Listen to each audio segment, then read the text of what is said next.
Hello everyone, আপনারা কেমন আছেন? আমরা আলহামদুলিল্লাহ ভালো আছি। আমি mister Mizan Bangla blog platform পক্ষ থেকে একটি দুঃখজনক পোস্ট নিয়ে হাজির হয়েছি আপনাদের সামনে। যদিও এই চ্যানেলটি আমার না, চ্যানেলটার স্বত্বাধিকারী মিসেস মিজান। একটি বিশেষ গুরুত্বপূর্ণ কথা নিয়ে হাজির হলাম আপনাদের সামনে। গতকালকে আপলোড দেওয়া আমাদের চ্যানেলের প্রোফাইল পিকচার আপনাদের সামনে তুলে ধরেছি। আপনাদের সামনে কিছু কথা বলবো। তো দেখতেই পাচ্ছেন, এটা বাংলা ব্লগ প্ল্যাটফর্ম চ্যানেল। তো এই চ্যানেলের অবস্থা দেখেন। আমি সবসময় এই জিনিসটি ফলো করি, শুধু আমার চ্যানেল না, প্রতিটা ভাইদের আপুদের চ্যানেলে এই একই অবস্থা থাকে। আমার এই গতকালকে ভিডিওটিতে কমেন্ট পড়েছে 26টি আর লাইক পড়েছে 15টি। এই কষ্ট বেদনা নিয়ে আপনাদের সামনে আজকে ভিডিও নিয়ে হাজির হয়েছি। এটা কেন হচ্ছে আপু ও ভাইয়েরা তো জানি না। এত কষ্ট করে ইউটিউবে সবাই ভিডিও করেন একটু সামনের দিকে এগিয়ে যাওয়ার জন্য। তো ইউটিউবে এসেও আপনাদের এত প্রতিহিংসা কেন? ইউটিউব একটি অনেক সুন্দর জায়গা, এখানে একে অপরকে আমরা সহযোগিতা করব। 26টি কমেন্ট করেছেন এত কষ্ট করে, কিন্তু একটি লাইক দিতে পারেননি। আপনাদের এতই প্রতিহিংসা, এই সমস্ত লোকের ইউটিউবে না থাকাই আমি ভালো মনে করি। কারণ এরা ইউটিউবেও কোনো দিন এগোতে পারবে না, আর কোনো কিছুতেই ভবিষ্যতে এগোতে পারবে না। এরা সারা জীবন এই ছোটো মন নিয়ে ছোটোই থাকবে। আপনি হাতে লেখে সময় ব্যয় করে কমেন্ট করতে পারছেন, অথচ একটি লাইক দিতে পারেননি। আপনারা যদি আজকে আমার ভিডিওতে 26টা লাইক দিতেন, তাহলে আরও কত মানুষের কাছে আমার ভিডিওটি পৌঁছে যেত, আমার চ্যানেলটা গ্রো করতে আরও সহযোগিতা করত। কিন্তু আপনাদের প্রতিহিংসার কারণে প্রত্যেকটি নতুন ইউটিউবারদের এই অবস্থা হয়ে থাকে। তো যিনি এই কাজ করে থাকেন, সে মনে করিয়েন না যে আপনার চ্যানেল হয়তো অনেক এগিয়ে যাবে, কোনো দিনই এগোতে পারবেন না। কারণ আপনি মনে করিয়েন না কারো ভিডিও 5 মিনিটের ভিডিও 1 মিনিট দেখে, 10 মিনিট ভিডিও 2 মিনিট দেখে আপনি খুব সুফল করতে পারবেন। এতে আপনার চ্যানেলের আরও ক্ষতি হবে। এটা আমার কথা না, আপনি প্রমাণ করে দেখিয়েন এবং আরও 2-4টা চ্যানেলের ভাইয়া আপুদের কাছে জিজ্ঞাসা করিয়েন। আমি সবসময় যার ভিডিও দেখি পুরো ভিডিও দেখে শেষ করি। আপনি মনে করেন যে আপনার টাকা মনে হয় হয়তো আরেকজন নিয়ে যাবে, আপনি বোকার স্বর্গে বাস করতেছেন। এই ধরনের মন মানসিকতা ভালো করার চেষ্টা করুন। এই ধরনের প্রতিহিংসা সমাজের নিকৃষ্ট মানুষ এগুলা। ইউটিউব প্ল্যাটফর্মে এদের না থাকাই আমি ভালো মনে করি। যত বড় বড় ইউটিউবারদের দেখেন, তারা কেউই একে অপরের সহযোগিতা ছাড়া এত বড় ইউটিউবার হতে পারেনি। আপনারও সহযোগিতা লাগবে। আমার কথায় যদি আপু ভাইয়েরা যদি কেউ কষ্ট পেয়ে থাকেন, তাহলে ক্ষমার দৃষ্টিতে দেখবেন। তো আসুন, আমার কিছু আজকে ডেইলি ব্লগ আছে, তো সেটা আপনাদের সাথে শেয়ার করছি। তো বন্ধুরা লাইক দিয়ে সাথে থাকুন। বন্ধুরা, আমরা এখন বাইরে বের হব। তো এটা ছিল গতকালকের ভিডিও। তো আমরা যাচ্ছি কোথায় দেখুন। আমরা যাচ্ছি এই বাসার জন্য একটা ভ্যাকুয়াম ক্লিনার আর একটা ওয়াশিং মেশিন কেনার জন্য।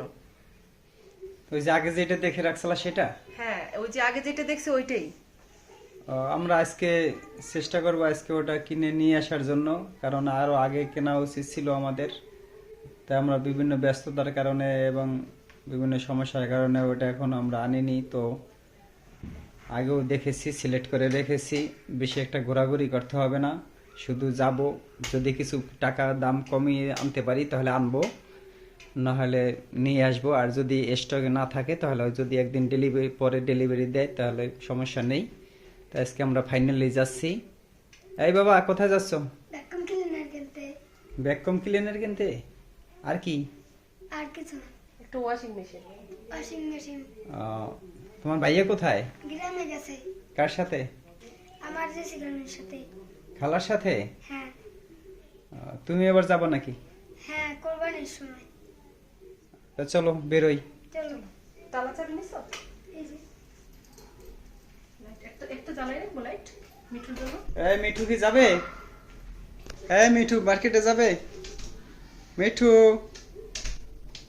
মিঠু, ওই যে দেখেন মিঠু চুপচাপ বসে আছে, এতক্ষণ ঘুরে ঘুরে তাকাচ্ছিল। তো বুঝতে পারতেছেন না আমরা চলে যাচ্ছি, তো গেলে হয়তো অনেক চেঁচামেচি করবো অবশ্যই। আমরা যদি আধা ঘন্টার ভিতরে চলে আসবো, মুসাফির আম্মু বাসায় চলে আসবে, আমি ওখান থেকে অফিসে চলে যাব। তো সাথে থাকবেন বন্ধুরা।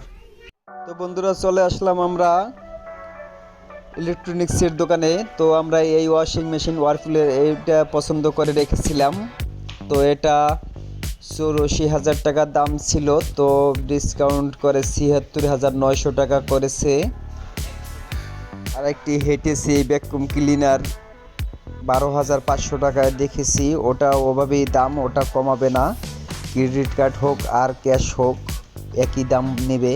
তো আমরা ওয়াশিং মেশিনটা ক্রেডিট কার্ড দিয়ে কিনতে চেয়েছিলাম, তো বলছি আমরা নগদ ক্যাশ দেব, দেখি কিছুটা দাম কমাতে পারি কিনা। তো ওরা যথেষ্ট একটা সম্মান রেখেছে, কিছুটা দাম কমিয়ে দিয়েছে। এটা ঢাকা কেরানীগঞ্জ কদমতলীতে অবস্থিত। এই শোরুমটা নামটা আপনাদের সামনে ভিডিওতে তুলে ধরতেছি। তো যারা এই ধরনের আমাদের আশেপাশে আছেন তারা এখান থেকে নিতে পারবেন। এই শোরুমটার নাম হয়েছে বেস্ট ইলেকট্রনিক্স। বেশিরভাগই এরা বাইরের জিনিস বিক্রি করে থাকে, যদিও এখানে দাম একটু বেশি, তারপরও এনাদের জিনিসগুলো খুব ভালো, সব আমেরিকান তারপরে জাপানিজ টেকনোলজি দ্বারা তৈরি, যদি এটা থাইল্যান্ডের আছে। অনেক সুন্দর সুন্দর প্রোডাক্ট এখানে পাওয়া যায়। আমরা বেশ কয়েক জায়গাতেই কেনার জন্য অনেক শোরুমে যাচাই বাছাই করেছি, তো এটাই সবচেয়ে আমার কাছে পছন্দ হয়েছে। আমাদের কেনাকাটা তো শেষ হয়ে গেল।